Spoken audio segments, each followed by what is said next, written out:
Hello, my name is Jake Johnson, and I am the editor-in-chief of the Journal of the American Musicological Society, and I'm really excited to welcome you to our new JAMS author interview series. This series is designed to bring cutting-edge work of music scholars to a wider audience and to increase accessibility to, and perhaps even curiosity toward, the work that musicologists are doing. Today, I'm really happy to be joined by Benjamin Orry, who is an FWO Junior Postdoctoral Fellow at KU Leuven, to discuss his article, Edward Lewinsky and the Divisive Politics of the New Josquin Edition, which you can find in the summer 2025 issue of the Journal of the American Musicological Society, Volume 78, Issue 2. Welcome, Ben. Really happy to have you here. Could you maybe start with giving a brief summary of the topic of your article and your argument? Sure. Thanks so much for having me, Jake. It's been a delight to work with you and the JAMS team over the past year. My article follows the genesis of the new Josquin edition. The edition was published from 1987 through 2017 and presents the music of the composer Josquin des Prez, who died in 1521. It's arguably the most important edition of Renaissance music in use today. But the origin of this edition was hardly straightforward. For nearly 20 years, from the late 1960s through the mid 1980s, the American Renaissance scholar Edward Lewinsky played a huge role in the development of this edition. In 1971, Lewinsky organized a massive conference in New York on Josquin that sought to redirect the edition. He helped establish a committee to create the guidelines for edition making, and he did everything possible to mold the new Josquin edition in his image. He soon became embroiled in dramatic conflicts that strained the relationship between the Music Society of the Netherlands, the VNM, and our own national society, the AMS. I argue in my article that Lewinsky is responsible for the Anglo-American interest over the past 5 decades in Josquin, but that the strength of his views and the ways in which he argued them provoked a backlash to Josquin, to Renaissance studies, and even to early music in general. I believe we're still dealing with the repercussions today. You know, this is such an amazing article, and we've talked about this many times because we've been working on this for so long, but it really scratches that itch because historiography is such a fascinating part of a way of thinking and in the discipline itself, which is very rich. So that's things that I took away immediately from this because it just really hit home. What, Benjamin, for you, most fascinated you about your article's topic and this area of research that you dove into?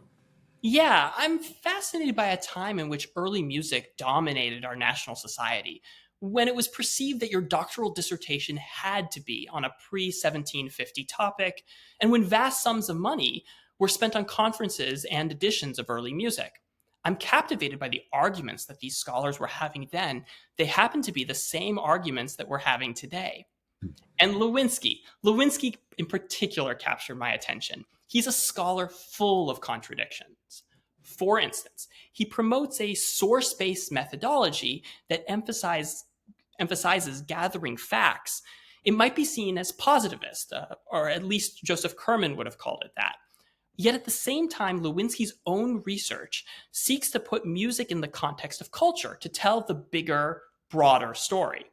Quite unusual for today, Lewinsky is a scholar with grand theories of how the music works and how the Renaissance happened.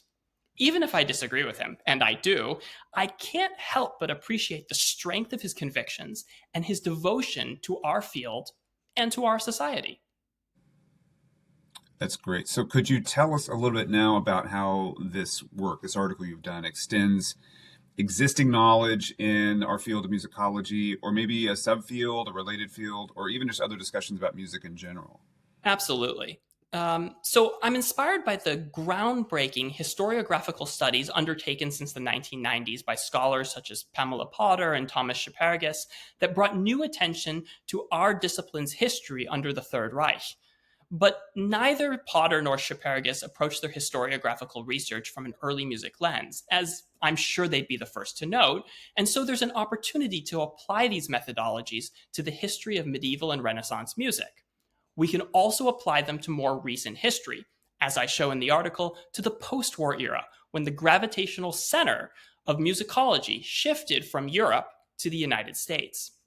And as I've discovered in dozens of archival visits, there are vast, untapped resources just like the Lewinsky papers at the University of Chicago that were the basis of my own research, that can help enlighten us about how and why our field developed as it did.